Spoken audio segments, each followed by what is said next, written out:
Salut à tous, une petite vidéo aujourd'hui pour parler du bench press, donc développé couché. Exercice parmi le big two, hein, avec le squat et le deadlift. C'est des exercices qu'on travaille beaucoup en powerlifting, ce qu'on appelle la dynamophilie, force athlétique. Okay, c'est un bon exercice de poussée, donc on va souvent les voir dans des protocoles de force pour les athlètes. Donc ça va être un bon moyen de mesurer la force d'un athlète en général. Mais si votre but c'est le développement musculaire, c'est peut-être pas un incontournable. Dans le sens que selon votre morpho-anatomie, vous allez développer soit les pectoraux, soit les triceps, soit les épaules, soit les trois. Mais généralement, la morpho-anatomie va influencer beaucoup. Votre développement musculaire. Ça veut dire que si vous faites du bench depuis des années, que vous avez des grosses épaules ou des gros triceps, c'est peut-être pas le meilleur exercice pour les pectoraux pour vous. C'est une question de biomécanique. Hein. Et puis, donc pour le développement musculaire, c'est pas génial. Et puis, si vous vous entêtez à en faire trop longtemps ou trop souvent, vous allez vous blesser comme tout. La surutilisation, puis le mauvais équilibre entre les muscles agonistes et antagonistes, ça veut dire les muscles et leurs contraires, ça aussi peut entraîner des problèmes de structure, de posture aussi. Donc il faut faire attention de sélectionner le bench press pour les bonnes raisons. Donc je veux devenir fort, ok. Je veux développer mes muscles. Bon, ça dépend. Est-ce que ça recrute vraiment tes pectoraux ou pas? Si le but c'est de développer les pectoraux, si le but c'est de développer les triceps, est-ce qu'il n'y a pas une autre méthode? Est-ce que tu peux pas faire du serré? Est-ce que si tu veux développer le haut de pec, on peut pas même incliner un peu? Tu sais, des fois, il y a des subtilités mécaniques à essayer de mettre en place pour pas se blesser.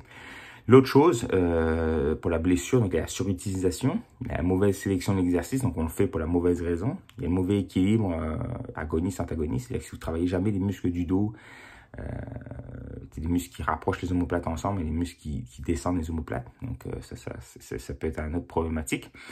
Puis il y a la technique. Donc la technique, ça a l'air simple, hein, tu te couches puis tu pousses. Hein.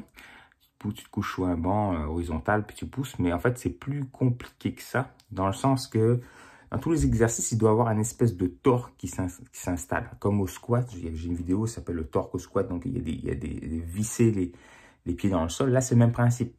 Quand je m'installe au bench, mes pieds sont plantés dans le sol. Il ne faut pas que les pieds lèvent, comme je vois souvent. Là, les pieds sont plantés dans le sol. Pas de talons levés, pieds plantés dans le sol. On visse les pieds. Donc, on visse les pieds vers l'extérieur. Là, on met un torque. Les fessiers sont contractés. Les abdos sont contractés aussi. Là, ensuite, je décroche ma barre. Clac. Il ne faut pas que mes épaules soient levées. Il ne faut pas que j'ai une épaule levée. Ça, souvent, ça arrive. Les deux épaules doivent être basses et vers l'arrière. C'est-à-dire que si j'ai les épaules vers l'avant, je pousse comme ça. Je pousse avec mes épaules tout le temps vers l'avant. Donc, mes omoplates s'éloignent. Je risque de me blesser aussi. Donc, il faut toujours que mes omoplates soient collées et bas, le plus bas possible. Donc, je sors la poitrine. Là, je viens de créer un torque. Donc, comme si j'essayais de tordre ma barre, comme ça. Là. Clac. Puis là, je peux venir descendre la barre et pousser, sans jamais avancer l'épaule, sans jamais hausser l'épaule non plus. Très important de garder les épaules basses et vers l'arrière. La cage thoracique sortie, abdos contractés, pieds serrés dans le sol, vissés, puis fesses serrées. C'est comme ça qu'on fait du bench press. On est gainé, on décoche la barre, boum.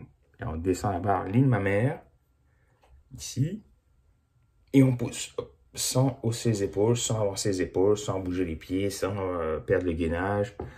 Très important. Donc on inspire, on bloque sa respiration, on descend, on pousse.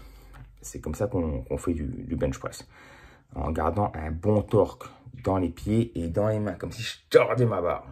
Là, très important d'avoir ce torque-là. Donc, voilà, si ça peut vous aider à arrêter de faire de mauvaises techniques et de vous blesser, parce que c'est un exercice qui vous blesse souvent. Donc, trop en faire, c'est pas bon. Une fois par semaine, c'est suffisant. Si tu en fais 2 fois par semaine, c'est pour rattraper un point faible. Mais encore là, il faut savoir si la méthode que tu utilises, c'est vraiment ça qui va rattraper ton point faible. Ça veut dire que si tu veux faire du bench pour avoir des plus gros pectoraux, mais ça ne travaille pas tes pectoraux, passer au dumbbell, ce serait mieux. Hein. Avec les dumbbells, tu peux varier un petit peu l'orientation. Tu peux étirer un peu plus de stretch. Tu travailles plutôt en stress métabolique pour avoir plus de pompe.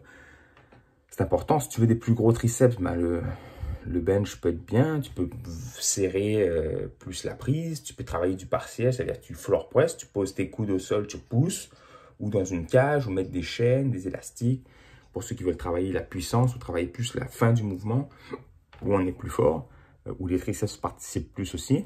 Donc voilà, donc, faites attention à garder le torque dans les pieds, le torque dans les mains quand vous faites l'exercice. Un bon contrôle scapulaire, ça veut dire que vos omoplates soient collées et bas. Bien inspirer avant, bloquer la cage pour avoir plus de force. On descend, on pousse, donc on est solide dans les niveaux des abdos. Belle technique, faites-en pas trop souvent. Regardez si c'est vraiment ça que vous avez besoin de faire. Puis si vous progressez plus, soit vous recommencez un nouveau cycle de progression, c'est-à-dire vous descendez un peu votre poids de travail et vous repartez vers un nouveau cycle, soit vous changez. Vous faites du décliné pendant un moment ou de l'incliné. Ça peut être bien aussi de travailler la poussée vers l'avant. Voilà, merci, au revoir.